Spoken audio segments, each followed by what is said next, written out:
Em um mês, 30 dias, cerca de 600 pessoas foram vítimas de algum tipo de golpe de estelionato. O prejuízo passa de 8 milhões de reais. A Kelly Borges vem para explicar melhor esse crime que tem sido cada vez mais praticado. E os números mostram isso porque a ação virtual, né, não tem contato direto com as vítimas e os criminosos estão se aproveitando dessa sombra, desse momento oportuno para conseguir arrecadar mais valores de forma ilegal. Kelly, conta mais. Até porque, Polito, pós-pandemia, tudo passou a ser, de fato, feito pela internet. A gente faz marcação de consultas, faz compras, muitas vezes a gente nem vai ao supermercado mais, né? Por exemplo, a uma farmácia. Tudo facilitou muito por causa da criação dos aplicativos e que todos os serviços basicamente são oferecidos por eles. E então o crime também passou a ser usado aí para ser realizadas as ações no espaço cibernético. E é justamente isso que tem acontecido na Grande Florianópolis, em todo o estado de Santa Catarina. A Polícia Civil identificou 225 registros de crimes diferentes nesses 30 dias que você acabou de comentar. A Michele Correia, que é a diretora de Polícia Civil da Grande Florianópolis, ela falou a respeito desse assunto conosco. Vamos ouvir. Florianópolis, por ser uma capital mais segura do Brasil e uma cidade que tem muito turismo, né, as vítimas aqui, elas são, vamos dizer, mais procuradas pelo fato dessas características. O que chama a atenção é que os autores desses delitos, a grande maioria, são de fora do estado, inclusive. E são associações que praticam em várias cidades. O estelionato é quando a vítima ela participa dessa ação, ou seja, ela clica em algum site indevido ou ela fornece alguma informação, ela entrega o cartão e aí passando então a colaborar, a contribuir para que o autor tenha essa vantagem indevida. Neste caso, daí a Polícia Civil, a dificuldade é rastrear onde foi esse dinheiro.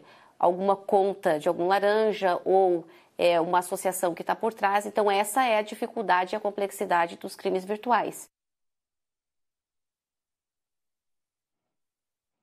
Inclusive, a delegada comentou conosco os 7 que são mais usados para poder conseguir esses recursos aí de forma indevida. Ela acabou de explicar, né, a diferença do furto e do estelionato. O furto é quando a vítima acaba não sendo envolvida, ela simplesmente descobre, por algum erro do sistema, por exemplo, que o dinheiro da conta dela bancária, eu vou colocar esse exemplo aqui em questão, ele desaparece. Então, ela não sabia daquilo, ela só identificou quando ela foi acessar o saldo bancário. Diferente do estelionato, que aí sim a vítima ela acaba entrando em contato com, o estelionatário, ele acaba entrando em contato com essa vítima, então, de certa forma, sem querer, essa vítima participa do crime quando ele ocorre. Então, entre os casos mais comuns dos golpes estão o site de falso leilão, em que o golpista, obviamente, ele oferece um produto com uma vantagem, um valor que chama a atenção dessa vítima e ela acaba caindo no golpe.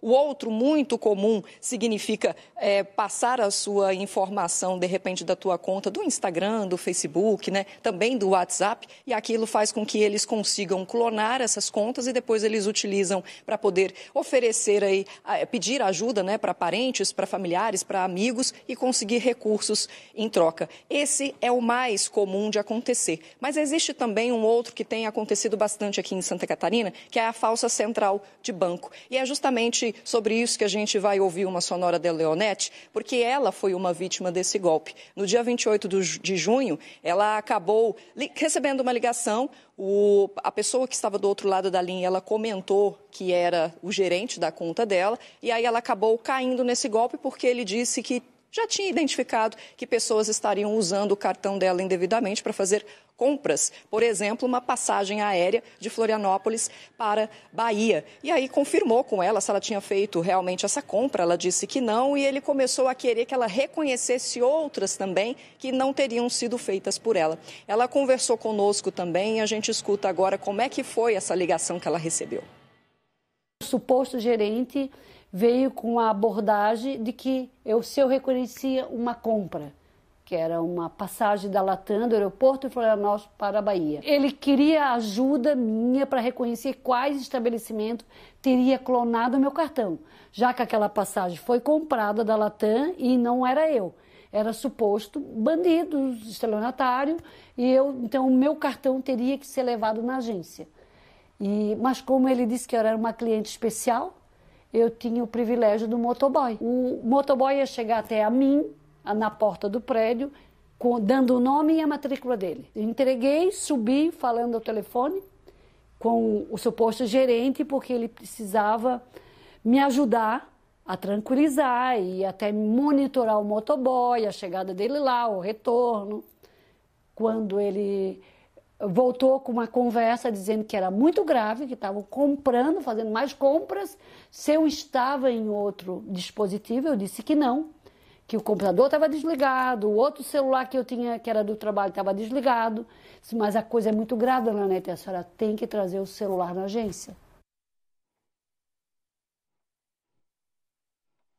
E quase que ela mandou esse celular, mas aí ela desconfiou, ela resolveu acessar a conta bancária dela usando o computador. E foi quando ela percebeu que a suposta compra da passagem aérea que esse suposto gerente tinha dito para ela nem existia. E aí ela começou a entender que se tratava de um golpe. Naquele mesmo dia, durante a noite, ela foi até a delegacia e registrou um boletim de ocorrência. Ela comentou conosco que só uma das compras que esses criminosos acabaram conseguindo fazer com o cartão de crédito dela era de R$50 mil.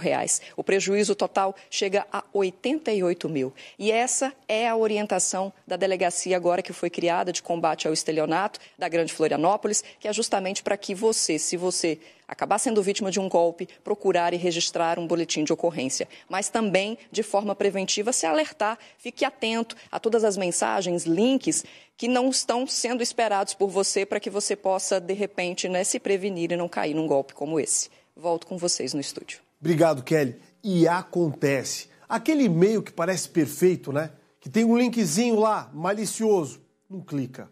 Ligue para o seu gerente se for do banco. Olha, vocês estão realmente me mandando e-mail? Eu tenho que, de repente, atualizar um cadastro? Essa conversinha mole, porque os sites falsos também são perfeitos. Você está lá na rede social navegando, né? Aí você começa a conversar com alguém, de repente, sobre algo que você tem interesse. Sei lá, quer comprar uma televisão. Automaticamente o algoritmo vai começar a te mandar esses objetos de interesse. Aí você clica na propaganda do próprio Instagram, ou sei lá, da rede social, e de repente é um site malicioso. Mas é idêntico. Cuidado. Sempre na hora de realizar o pagamento, veja quem é o real recebedor daquela quantia. E nesse momento você pode detectar que está caindo em uma armadilha. Todo cuidado ainda é pouco. E atenção motorista, hein? Tem um novo semáforo